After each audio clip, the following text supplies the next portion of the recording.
just do a few welcome introductions, and then I will turn it over to Treva. So thank you all for joining us. I know in particular maybe some of you are teaching ISSE this summer, so there'll be a lot of coordination of efforts on training. In addition to Gradebook, we'll go into whatever technologies like Zoom and other aspects of working in this enhanced virtual education format that you may need.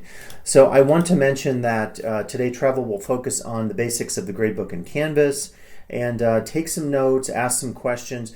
By the way, just for those of you watching at home, the recording, if there's any personal student data to protect FERPA, the Privacy Act, I will, in post-production in this video, blur out the names. I did that in the workshop that Mark Williams did on eLumen. So no worries about that. Treva, if you share student data, I will just adjust that in post-production. And then next Tuesday, I just found out from John Kingsbury, our accounting instructor, he will be doing a workshop on the Passport Gradebook. As you know, one of the dynamics that we face here is that we can't necessarily sync the grades in Canvas, as Treva will be getting into, and the grading in Passport, which is accessed through your Passport account through ltcc.edu. So if you want to learn about the grades in Passport, please attend next Tuesday from 12 to 1. I'll send out a reminder. John will cover everything from setting up your gradebook to accessing your roster to creating assignment categories to doing final grades. So anything on Passport grading we'll cover next week. And then also, just to clarify what Treva will cover, grading of assignments is covered in previous videos. So if you need information on how to grade assignments at that level where you go in, like you see here, you type a comment, you give it a grade, and that gets imported into Gradebook, that's covered in a different training. So just to clarify, Treva's covering the basics of the Canvas Gradebook, not the Passport Gradebook, and not the assignments that are graded individually. So, and as you have questions and so forth, again, we will go till 1. So at the end, Treva will open up for Q&A. And then Treva, maybe do you want to, as you start here, share your screen and then also just introduce yourself and maybe just generally talk about how instructors can reach out to you if they have issues with Canvas and Canvas-related issues. Okay, perfect. Thank you, Scott. Okay, so I've worked with many of you in some different formats through just teaching or being a faculty member here for years. I currently am technically in the business department full time, but I'm reassigned to the director of DE, and in here to support you with your your Canvas efforts. And so a lot of you are new to Canvas due to the changing modalities and what the world that we're living in. And so we had tried to encourage faculty in the past who taught face-to-face, to learn Canvas, to provide use it as a communication tool, really, to, maybe use the inbox, use the electronic gradebook, so a real-time gradebook. So some of you are being thrown into it now just because, again, you're having to facilitate your class and using our Canvas learning management system to help that happen. And so for today, like Scott said, there was a need for because some of these kind of more focused trainings on the different features and tools in Canvas. And so I think that what you'll see with the gradebook, I may use the term new gradebook. So for some of you, it's the only gradebook you know, because it's the one that was the transition happened in summer of 2019. Where the new gradebook, or the features in which you see, or the displays and the options and stuff, are what we're working with now. So we adopted it in summer to start the academic year, but as of I think it was winter or fall or winter quarter. I think it was winter quarters when Canvas kind of said, no, I think so. This is the gradebook that everyone will be using. So again, if I say new, I just can't sometimes stop myself from saying things. I don't know, my brain and my mouth don't want to, kind of connect. So before I kind of get started, like I said, Scott, I'll cover things, and then we'll. I don't know, Scott, if people ask things in chat, if we just wait for Q&A at the end, or how do you? Yeah, I mean, think as you have a question, if you want to use the let's see, under reactions, is it, or no? It's under your participant view. You could raise your hand. yeah, you could raise your hand. You could just post it in the chat, and then Or we post have it in it. the chat. Kind of, yeah, whatever works. And, Yeah. And then if I notice anything in chat, I could just interrupt you and ask the question. Feel free, yes. Okay. Yes. Okay. So let me go ahead. So just generally, I'm just so you know, I am going to be using Scott. It's just well, I don't want to say just. It's an adjunct orientation, just a previous site that was from a year or two ago, where faculty. So you will see fellow faculty, faculty names, which I thought would be a little less, less my worry of sharing a live gradebook of, like a class or something. So that's what I've selected to do. So what I'm going to talk about is just kind of what I think from the start to kind of the progression of using the gradebook, hopefully, which will make sense to you as you set up your Canvas sites. Hopefully that's an approach that'll make sense. But like I said, if I skip over something, like you're like, wow, why didn't Treva talk about that? Please, ask those questions. So let me share. Okay. Make sure you click that last share button. So is everyone seeing this adjunct orientation? Okay, perfect. Okay, so like I said, you'll have your Canvas shell. Of course, if it's brand new and you didn't have any content to import in, this would look a little bit different how you would be viewing it. But some things to think about when you're looking at and I'm sorry, let me move this maybe like that. It's my camera and my second monitor. I don't want you to be looking at the side of my face all the whole time. So let me try to see how I can make this a little bit better. There we go. I could kind of be looking right at you. So in the settings area of your course site, first of all, there's the idea of the gradebook, but there's also a grading scheme. It'll default to Canvas's grading scheme if you don't select anything, which gives plus and minuses. So again, if you like students to have the plus and minuses, just to kind of keep them motivated because they want to be A plus or a B plus or that kind of thing. But when we submit our final grades, we don't use plus and minuses to submit our final grade. So some faculty like to continue to use the plus minus and the breakdown, and they're okay with that. But when you click on the enable your course grading scheme, and again, this is under settings, you would click on this and you could get the grading schemes available. So here you can see here where this is just the default from Canvas. So again, it's the whole idea of the up to 94%, 90 to 87. So if that's okay to you and that works with your grading criteria, you don't really have to do anything with this. However, if you want to change that just to a straight 90, 80, 70, there's a general LTCC grading scheme that you could click on. And again, this even has it where it's 89.5. So if you're not someone that rounds up, or that kind of thing, then feel free to don't use this one. And you could actually select another scheme and you can create your own. So you could go ahead and create your just 90, 80, 70, that kind of thing. So just so you're aware of that, because that corresponds or correlates obviously to how the gradebook and the grades are being displayed to the student. Hopefully that makes sense with that. Okay, so you've got your grading scheme set up, and then it's the question about, instructors when they're new to Canvas, how do I get things into my gradebook? Well, how do things show up in the gradebook for the student? And really it has to do, you can do some, kind of different setups, but really the next step you'll want to do to kind of get your structure set up is you'll want to use the assignment link. Now the assignment, when people see assignments, I think our first inclination, if you haven't gone through that kind of self-paced Canvas certification class, the idea of assignments is just thinking, I can just add an assignment, right? That's my first thing I would think. I just start adding the different types of assignments, either kind of like homework, quizzes, discussions. But what you also need to look at with the assignment feature in Canvas is that the groups are important as they relate to the categories of grades. So when I have a group, I could have my assignments are, 25% of my grade.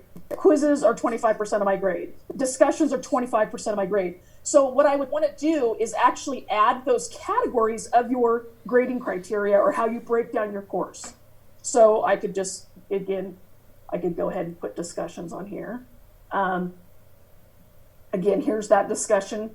Now, another important part of this, or relevance of setting up these assignment groups, is that if any of you do you weight your grades, or if you a lot of us, I just use straight points in my class. So 1,000 points, and if 250 points might be my discussions. Yes, it's 25% of my grade, but I don't weight my grades. So I don't know if you do weight your grades. So let's say you have 100 points possible in your grades, but tests are really 50%. You want those weighted to be that they go into the calculation as kind of a larger portion of the grade. That can be done by once you have your groups set up or your categories, then you can go ahead and just here the three little editing dots here on the right. Next to assignments, you click on that, and then you would say that they're weighted. Weight the final based on, and you can put what each percentage of those groups or categories. So if assignments are 75% of your grade, quizzes are 10%, discussions are 15%, whatever that is, if you weight your grades. Like I said, I'm not a person that, I don't know how many people actually weight their grades. I think points seem to be just fine for me. I could just easily calculate those and do those those percentages. So I'm going to cancel that. But that's again the importance of this. What some people think when they look to assignments, I've seen faculty, they'll name these groups like week 1, week 2, week 3, and so they think that when their students go in to look at that they're going to see it in that sequential order like that. That's not how it's displayed to the students. It's populated by due dates. And so you're going to have things all over the place, and students, it doesn't display like you think it's going to. So that's some good conversations I'm sure that Scott's had in some of his trainings about just putting things in modules where they need to go. And that's how you organize it. But sometimes I'll see faculty place that in there kind of confused about what the purpose of that is. So once you get your, like I said, once you get your group set up, yes, you can add your assignments here. So again, this is that idea of how do things get into my gradebook. You would create your assignment. You would assign points to that. You would then again, however, this is kind of this. I'm not going to get into this. That's another training on how to create assignments, and I'm sure Scott, when he talked about grading assignments, that you talked about how to create them, or it's come up somewhere. But once you have something that's worth points and a due date, you want to always have those due dates, it's going to then appear, it populates into the gradebook. So as you can see, I've got 2 assignments here. They were 10 points each, and then there was a quiz that was created for this training. And so I'm just looking at making sure I'm covering my topics in the time. Let me check those off. Okay, so those are, and you can be, you're populating these as you go. You're building them out as you publish them. Even if it's not published, once it's created, I'll show you in the gradebook that you could view unpublished items also, if that's what you'd like to kind of double check. But for you to get to your gradebook, it is this grades link in the course. And then again, these are our adjunct faculty, so hopefully that's not just, Scott, I guess, could blur those names out, but, and everyone did really good. So I felt like, wow, I'll share that they all got, hundreds. And it was just completion of things that they turned some stuff in, and, some signed forms and stuff and that kind of thing. But, so the grades link takes you to your gradebook. And this here is what they refer to as the course gradebook view. These 3 items here on the top left, Those are your global sorting. And so when I talk about the new gradebook, they really enhanced these features with the release of this gradebook. And so with this, we're going to go over kind of the what these are and what they'll do. There's actually, these are even shortcuts. You can, if you're a person that just likes to use shortcut keys, to do that. That's probably just things I won't memorize myself. I do many things else. I go ahead and just click on things. But if you're a shortcut person, then you can use that. And again, the searching for students' names and that kind of thing. Okay, so there's a couple of things that did change with this gradebook. We used to be able to what they would call muting a grade display. So if, let's say, you're in the middle of grading papers or projects and you don't want to kind of hand out or return those assignments to part of the students who've been graded and then part of the students are still waiting, it used to be called, you could mute your grade.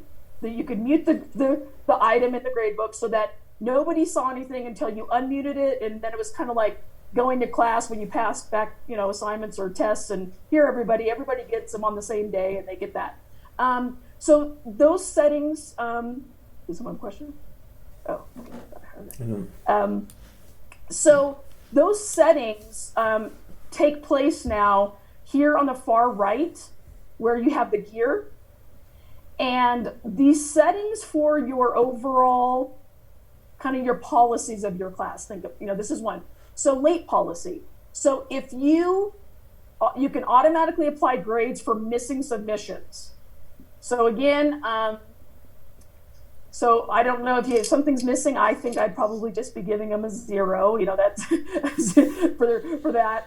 But again, you can do things where you could automatically apply a deduction. So this is, if you do allow late work, you can select this option, and you could say, like if you tell students you lose 25%, and you have 2 days to turn it in, but it's an automatic 25, point reduction for not getting in it on time.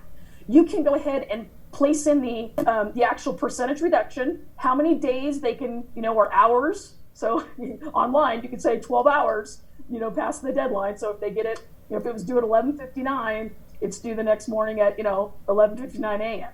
So you could, you can, go ahead and set that. You could give them at the lowest possible grade percent. So maybe, you could say, well, if it's late, they just get 50% after, when it's late. So that's up to you. Again, those are your policies in your class, if you accept late work or not. And so you can set those, though, that late work policy.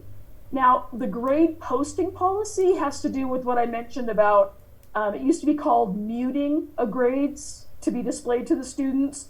Now, it's just basically hiding. They call it hiding or posting grades, which makes sense. I mean, it was hard for people when we transitioned to this. People were really kind of going. This was a lot of discussion on a lot of different forums that I belong to about this. But I think most of you probably may just keep this to automatically post the grade. So it means that when you go in to grade something, you give them their score, provide a comment, feedback to them, and once you hit that submit and you click the forward arrow to the next student to grade, that automatically, that notification goes to the student that there's something graded in the course, and they're able to view that. If your grading policy, and again, this is an overarching policy for everything. So you could say that you want to normally hide basically you're hiding by default because you're going to manually release the grades as you get them graded or you get the whole group completed. And so, and this can be something, like I said, can be an overarching policy, or we're going to look at, you can do it for an individual assignment. So say it is like the, big stakes kind of a thing where you would definitely not, maybe there's sometimes where you'd want to, for the integrity of the assignment, you wouldn't want some students getting the results of, how they performed on something, and then, that it's still not due, and maybe there's a tendency to share things with fellow students. So that would be a way to assure that the integrity of that feedback and results of something. So again, so while the grades are set to manual, the students are not going to receive any type of notification or be able to see the following. So they're not going to see their grade on their assignment. They're not going to see, sometimes you can also do, if the grade change notifications happen since the last time the grade was posted, any type of submission comments. So again, if you've told somebody, provided them some, what the correct answer was, again, that, no, they're not going to be seeing anything with that. Any kind of types of curving assignments. So if you have curved a grade, they're not going to get notified that that's happened. And then, like I said, the score notifications, that students have things set up in their notifications when if they have grade changes on something, it'll send them a notification. However, they manually, if they've changed that, to get notifications from you. So again, I normally keep it on automatic personally. I don't know how other folks deal with this, if they, kind of the manual, because I think then what I have the tendency to do then is I get it graded and I'm maybe in a rush and I forget to click the, unhide, and then students are like, oh, and I'm going on with my class like, hey, everyone did really good. How do you feel about your scores, or something, kind of a check-in with them. And then I start getting messages like, I didn't get my grade for that, and I'm just like, I forgot to do the last step I should have done. So I would rather just it goes out, and then if I know those high stakes stuff or projects, whatever it might be, I just take care of it on a assignment or quiz, kind of an individual basis. The advanced. So this is something in the gradebook now, and at some point, I hope, I'm crossing my fingers, even though John's going to cover next week of how to use the Web Advisor gradebook or Passport.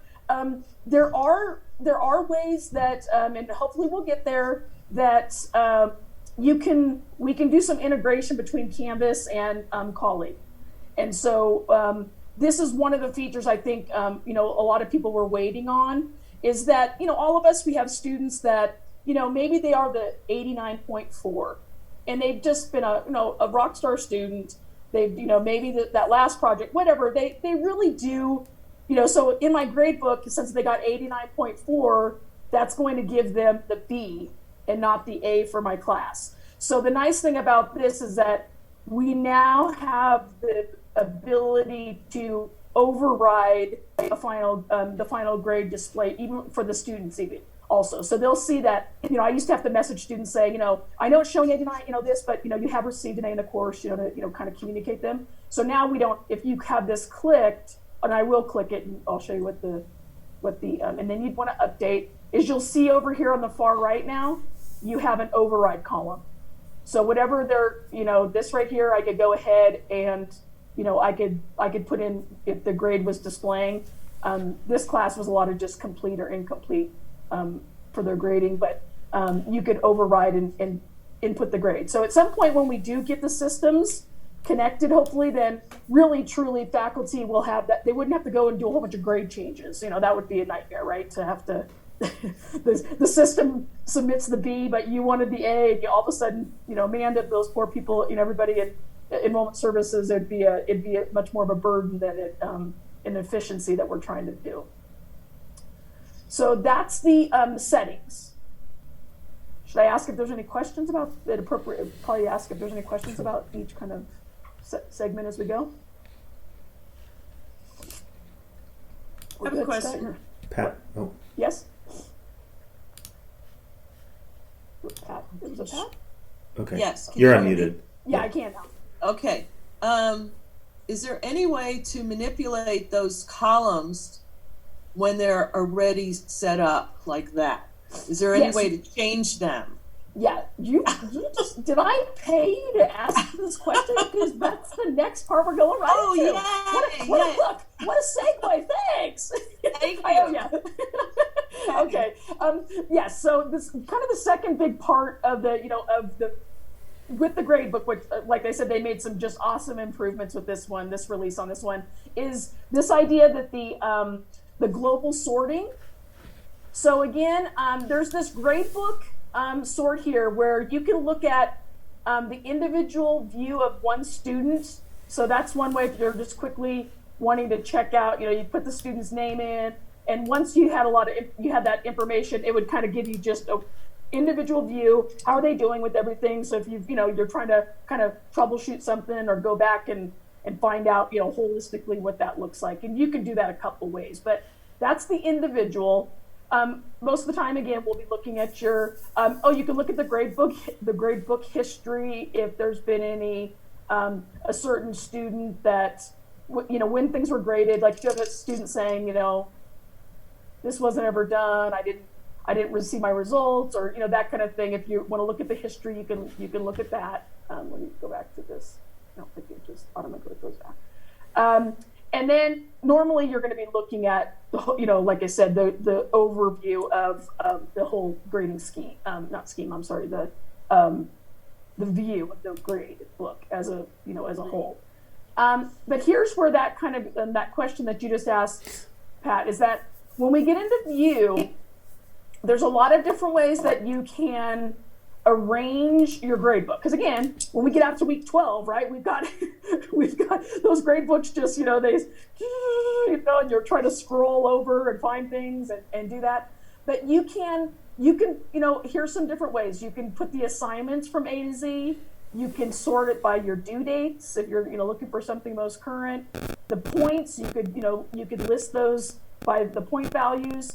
What I found that I've really started to use is the modules, because I have weekly modules, so that I'm just seeing things at a week at a time, which kind of is nice because I see, okay, what I need to get graded, and or kind of keeps it in my face, hey, get that stuff graded. I'm looking at it, kind of in that way. So, and then you can filter.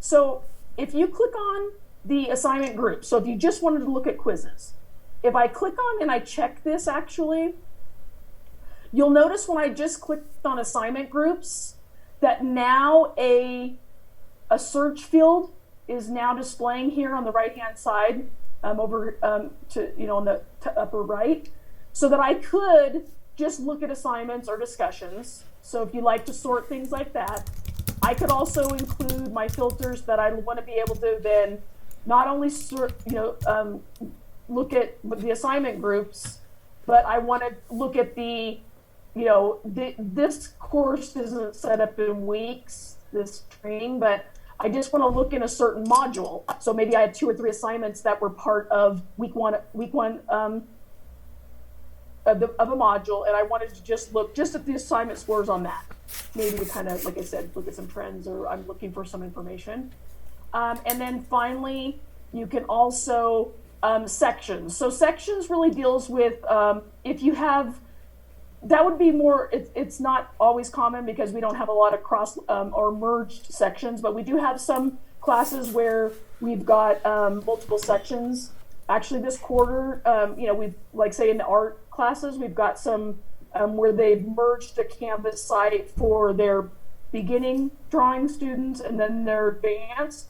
And they're assigning, they're a lot of the material, they'd like to have it in one shell so the messaging is consistent, but sometimes there's an assignment that they've assigned to the advanced students, and then there was ones that they've assigned to their beginning student.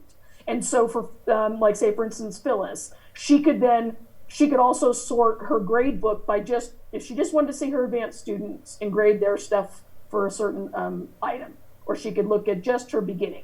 So that's what that idea of the sections. Most of you probably won't be needing to do that. So I could, like I said, each time you select these, it just means that this filter field now is available to you to view that information. So again, so Pat, does that kind of help you with just seeing how you might be able to condense that? Yes, but hear me or not? Yeah, you're kind of it's a little bit I'm gonna unmute it. You're Okay. unmuted. There you Hear are. me now? Yeah. Yes? Yes. Okay, so how do you, is it possible to delete any of those columns? If it's a graded assignment, once you have a grade, for somebody, you cannot delete it. Okay. Yeah. The other part of, I'm sorry, I'm getting to that one, yeah. And then what do students see also? Do they, well, I'll show you the student view of how they're going to see. They only see just obviously they see their grade. They wouldn't get any type of insights into how anyone else is doing in the class. So I'll show you that. Yeah. So then also with the new, with the grade book, is this idea of statuses. So if they created this, so visually when you're looking at your grade book, you could see that if a student's assignment was late, if it's missing, if you allow them to resubmit, so it's the second submission. Sometimes if you allow a second attempt, it will, and maybe, like I said, if it's an auto graded, it will always take the best score out of the two. But I have students where it's a software class where I might give them a second chance to resubmit their file that they had, made a mistake, if they could show me mastery on it. And then it kind of is nice because it'll highlight where, and I'm going to show you can change these colors because they're very close to me. I mean, I feel like if anybody had any type of issues with, maybe being colorblind or something, this would be probably not super helpful. The idea of dropped, you have to set that up in your policy that you drop. You might drop the lowest grade on something. I have instructors that, they drop their lowest score of, out of their quiz group or something. So it would show if the score was just dropped, just for you to see, okay, that's the one that's not counting in their final grade. And if you excuse a student, so if you, for some reason that, there's an excuse for an assignment, I don't, whatever that might be. But if you click on the three little dots here next to it, you can change the colors. Again, they're very pastel, and it has to do with the contrast of, for accessibility. However, I have played around. If you go into I'm going to go blank on it. What's the? Is it like Pantone or? What are they called? The Heth code. When you HTML, this number right here is the number relates to the color. Yeah. Is it It's something in HTML. No, I can't. I was thinking Pantone, but I don't know. Pantonic, isn't it? I thought it was, yeah. Quiz, extra credit. Yeah. It's something, well, if you know those colors, when you do like design of different things, if you can change this. So I remember looking it up, and I remember I changed in one of my classes, so it was brighter, so I would really see if, things were, especially resubmitted, because I wanted to go back in and make sure I regraded their assignment. So and there was a time where I wouldn't see it, and the student, I wanted them to get the feedback, and it was just for me to kind of manage it myself. So, but you can change the colors of these, and then like I said, if you were to create your own color here, you would apply it, and then you would just hit apply, and then you'd be done, and then you just click done to confirm those actions. Treva, I was going to say there was also a question. Jenny had a question about the total column. Maybe you This one here? Yeah, Jenny, can you state what you meant by that? Am I unmuted? Yep. Yes. Okay. The problem that I have with the total column is it either gives a percentage, like 98% or something, or it gives a letter grade, and the letter grade is not correct for the grade that they have at the time. And I don't think my extra credit is throwing that off. So I don't know what's throwing it off. Okay, so in your grade book, okay, there's a couple of things we can talk about with when you're grading. Like you can put we're going to look at the assignment settings here, where you can set it so that you could put a default grade as if they didn't, so that when they didn't turn it in, it doesn't automatically give them a 0, but you could set it up to give them a 0. So what it might be doing to those students is it's not kind of penalizing them for that 0. So really it's taking their grade, let's say, it's supposed to be 100 points right now. they didn't turn a 10-point assignment in. So it looks as if their total points of 80 divided by 90 is giving them a much higher grade. It'll look like it's grade inflated. So you can either set it up to enter a kind of a minimum score, or the other way to kind of a way to do that is when you go into your grades link here on the top left. Looking at the time here. If you go into individual view, which seems kind of counterintuitive because you really want it to apply to everyone, here's this global settings. You could treat, and this again though is scary for students, I will tell you, warning right now, if you say treat ungraded as 0, it's going to give them a 0, and they're going to be like, oh, why do I have a C in the class? And you're like, oh, I just haven't done grading yet. So this is why I want to caution you if you use this, that it can cause you some emails back and forth and students being, kind of upset or not understanding what's going on. So you like I said, some faculty just do this because they're like, oh, I don't want to forget, and I don't want to forget to those people who didn't turn anything in that then they get a grade inflation. So, but then it's also on the other side that makes the students who have turned it in, it just isn't graded, look as if they got a 0.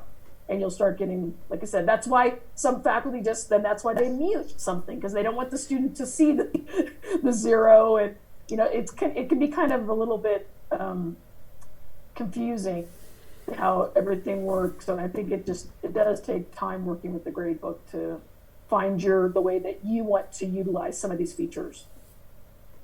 It's usually not all the students. It's usually just a student here and there that something is not correct. So okay, well, I just don't understand. Well, maybe is it happening in any of your classes currently, or even if you want to show me, we could go back and you could I could work offline with you on that, and we could kind of go through and I could look at some settings and see what might be, maybe okay. something, I could help troubleshoot it. That work? Perfect. Okay. Thank you. Perfect. Okay. All right. So again, the column, so that's the view. I like this. There's also, so some instructors, they might like to see the unpublished assignments, and I don't have any in this class, but if you click this check mark, you'll see everything. So even if you have, some unpublished stuff for week 8 for next week, and week 9 and week 10, you have it set up, but it's not published yet. It'll show in the gradebook. So I guess you could confirm that it's there, that it's going to, once it's published. It can become, to me, a lot of clutter. And so I normally don't have that checked, but just underneath the title of the name of the assignment or the quiz or whatever that is, you'll see in red in parentheses, it'll say unpublished. It will definitely, it's very distinctive of what that looks like. I'm going to uncheck that. The other thing that's nice is I do use the notes column now in a lot of my classes.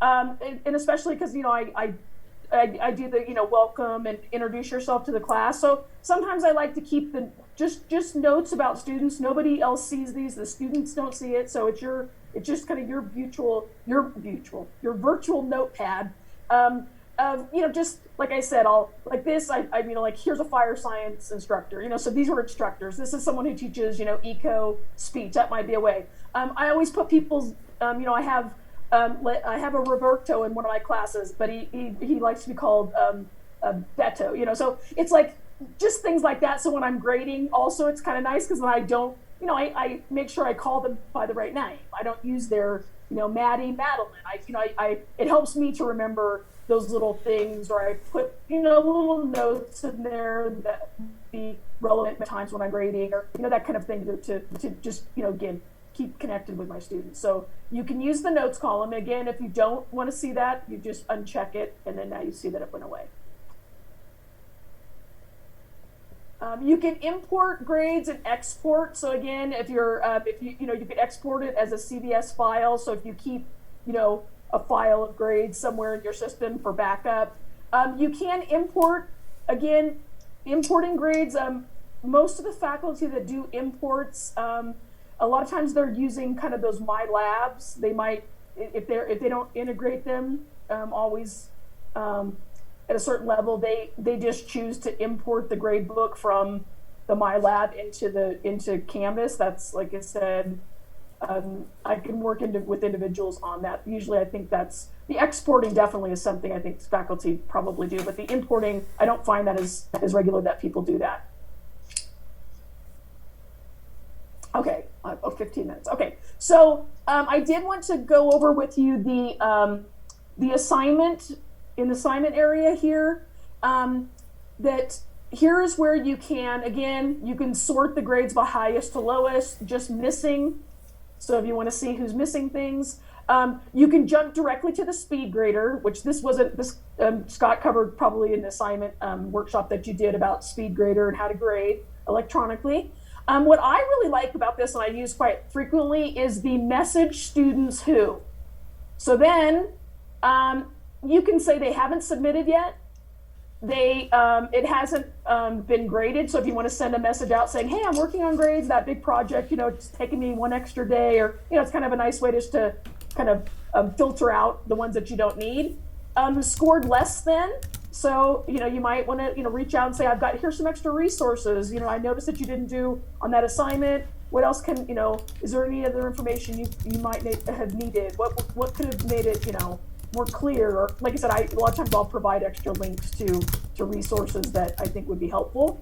And then scored more than. So you give the students kudos who have, done well on something, say, wow, great, And so when you click on these, you'll notice that it says, like, if they scored less than, so subject line automatically fills it in, but you can edit this. So, you don't have to say it scored less than 0 on this, again, you could make that less, one of those subject lines that are kind of in your face in a negative way. If it's really what you're trying to do is reach out to them, notice that you struggled, I don't know. So, and then you can create the message and you send it. And again, it will just, scored less than, you can put in, if this was, 5 on this one, then it would just have showed me those individuals that scored less than 5 on the assignment. It automatically, populates those folks. So I'm going to cancel that. And then you can curve grades here. You can, again, if you look at the curve, and you could go ahead and here's right here, you could assign zeros to unsubmitted students, but you could do some, if you needed to, curve that, you can do that. I don't deal with that a lot. I just usually just add some. When you're grading, Scott, probably showed you, there's an area where you can put fudge points in speed grader. So that's normally how I kind of curve my grades. I just go in, and if it was a bad question on the test or something, I just go ahead and give everybody back the 2 or 3 points or something like that. But, and then, again, here's that setting your defaults. This is where it says give all students the same grade for this, like you could, if it is something you were just wanting them as a completion kind of a thing, and that, hey, it's not a high stakes, you could automatically give everybody a 10 that turned it in. I think that, students, though, I think they rely on this sometimes. I think they turn in stuff to me thinking I'm really not going to check it. Oh, darn it, Treva caught me again. But there are some times where I say, wow, everybody got the points for participating in this or whatever. That's up to you how you'd like to do that. And again, you can overwrite already entered grades. So again, if you had already graded some folks, then you decided to, I don't know, overwrite it and give everyone the 10 points, you would then click the overwrite. Sometimes this is how I'll fill in the zeros. I'll say the default score is 0, but I graded the people already, and then I don't click the overwrite. I just put a 0 in there. That's one way I take care of the 0 scores, so I don't have to put them in all the time. I use this default that it was anybody after I've done graded that you get a 0 if you already don't have a score in there, and that's one way to, like I said, kind of speed up matters how big the class is. I've got a big group of students myself this quarter in one of my classes, so that's useful. This is where you enter grades. You can put them in as points or percentages. Like I said, I'm mostly a points person, but if something's you kind of just want to put 90, 80, 70, that it's percent, and then that it calculates your grades. That's up to you. Download submissions. So again, if everybody had submitted something as an attachment, like they uploaded some type of file, you could download all of those submissions at one time so that you could grade offline. So if that's some of the things that you do. And then that idea of the grade posting policy, where's it going? Okay, this is where if you just want to manually deal with just this one assignment being hidden, this is where I could go ahead and manually release just this one assignment. So normally it's always going to automatically, for my policy overarching is that it always just automatically sends out the grades. But for this one, like I said, it might be just something higher stakes where I wouldn't want any of my kind of sample answers going out too early, for that kind of thing when I've graded for students. So that's where you could set that just for this particular one. So if I said that, if I click on that I was going to manually do this, I want to show you, say save. Do you see here? It'll put the word manual right here underneath the name of the assignment. It says out of how many points, and then the word manual is there. So then again, I could go through the process of entering the grades through SpeedGrader. And again, Scott, you could kind of reach out and those kind of technical stuff with assignment grading. The other thing, we got 10 minutes. So when you're putting in scores, you can always go to SpeedGrader. The other thing is that we've got the when you click on just in the field for the student, you could manually type in the score. When you click on this little square with the right-hand arrow, this is going to be the grade display tray. And here again, you could put the score in. You could go to SpeedGrader from here. So that's just one way to get to SpeedGrader. I'll just show you that step. It's probably going to take.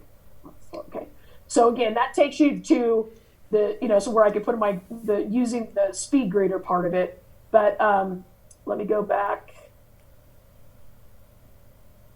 And clicking on the tray here, just want to show you that. So then what I do try to do is if I allowed them to turn something in, like I had, this quarter probably more allowing that at the first week or two because students were having difficulty getting their textbooks and different things for a course that I teach. And so so it would show that their assignment was missing, and then I would put it in and they would send it to me like via the inbox.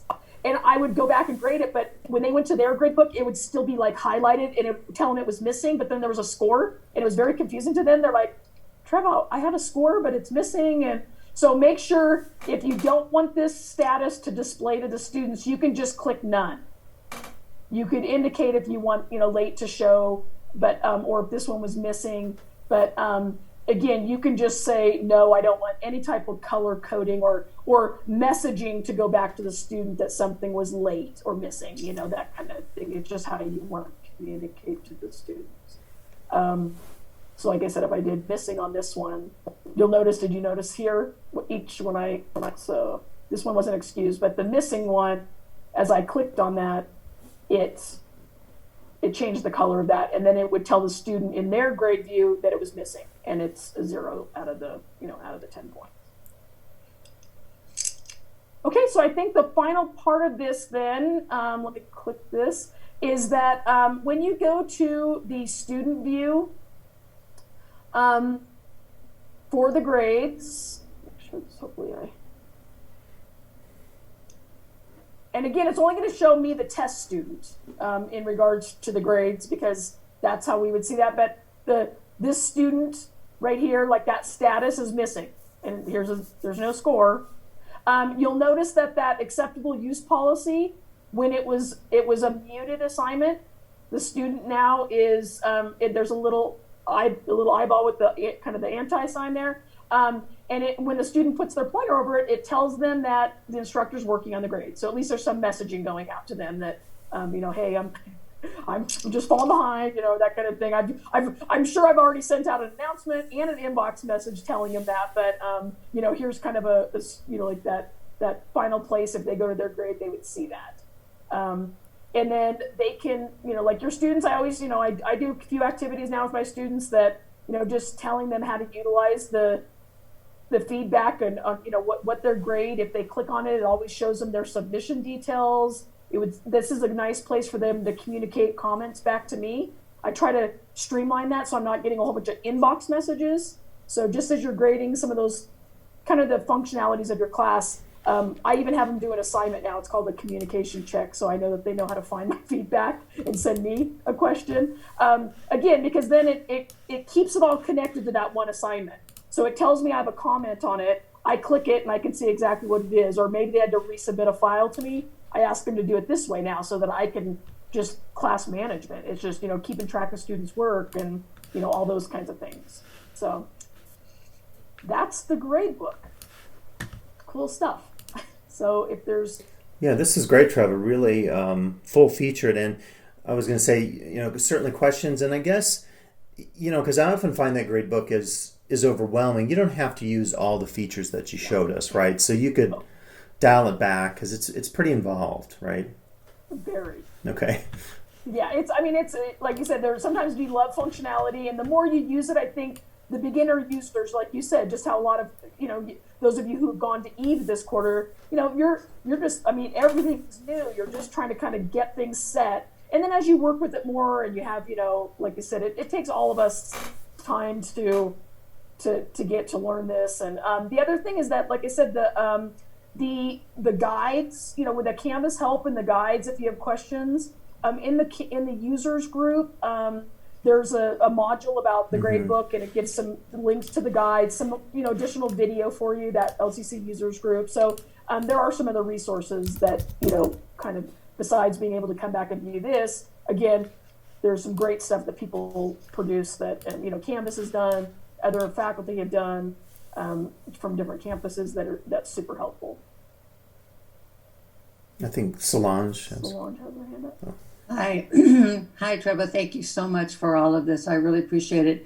If I have a basic grading, 10% for one quiz, 10% for another quiz, 40% for participation, 40% for final project. Okay, but I have 100% for that first grade, 100%, 100%, 100%. Does grading break down?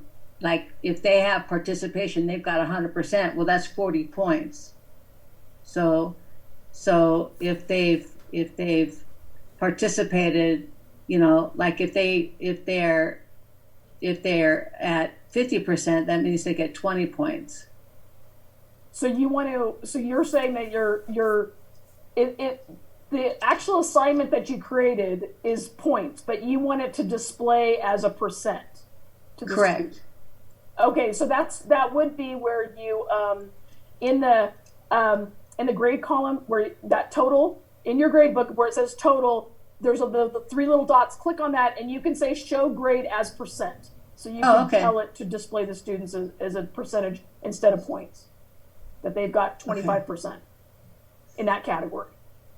Okay, in that category. That they've got, like you said, 25. That if it's 40 points, 25%. That they wouldn't show 10 points. It would show 25%. Okay, and then how does the final grade? The final grade is out of 100. So 40, 40, 10, 10 out of 100. Right. So it would be showing you the total. It would be taking all those percentage calculations, and then that total column will, it'll be, if it said 98%, and you'll see the next column over that the grade's an A. You'll see it. And that was the other thing I didn't mention, is that even when you're in your Gradebook, the new sorting, a manual sort allows you to, at the top of if you click and hold the top of the column, the first field, you can drag and move that stuff around. So if some of you like to see the student's grade and total, like that's right next to their name, you can drag that over there. Click drag. Yeah, you can click and drag it.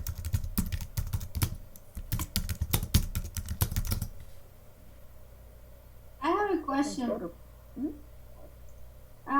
So when you do a comment in an assignment, maybe this is an assignment question, but they receive a notification that you leave feedback for them, or they need to go into the assignment and look up the grade? Well, it's the way they have their notifications set in the class. If they say students have Canvas is definitely, that was one of a conversation when we first selected Canvas for the statewide, is that, some faculty were like, well, I don't want them to be able to go in and turn off, like notifications or this or that. And it's kind of like Canvas is like, their take on that is that these are adult learners. You can be communicated with, buyer beware. If you shut things off, it's shut off on your, so that's more of a kind of a messaging to students about notification settings. I do have a little activity that I do with my students at the beginning of the quarter so they understand. But then when they go to their class, whenever the student comes back on, when you've graded something since the last time they've clicked on that, this isn't going to show it, but they'll have a little, next to the grade link, they'll have a number. It'll be a little circle with the number inside of it, 1, 2, or 3, meaning that's how many newly graded assignments they have. And then the other part of that is that they, over here on the right-hand side of their dashboard, there's an actual label that says recent feedback. And it's on their dashboard, so it means all their classes. So it'll name the assignment. It's hyperlinked. They can click on it, and it takes them directly to that individual item in that course in the gradebook. So when students, like I said, it is just trying to get them orientated. They need some guidance. So in your beginning, welcoming and that kind of thing, or I kind of actually do it after I do my first assignment that I get graded that first week. Then I kind of address how do you see my comments? How do you see the feedback? How are you going to know how you're doing? And so I kind of go over that at that point. But they have like a number or a sign or a notification in their dashboard, right? Right, like right here. I am sharing the screen right again. Right here where it says grades, they would have that dark. They would have a blue circle with a white number in there that says that how many assignments they have newly graded in the course. So when they click on it, they know that they've got something there. And then again, on the right-hand side, the feedback would be, it would say recent feedback even, and it would have a link to that. Okay, I wasn't sure if that changed. Thank you. No, that did not change.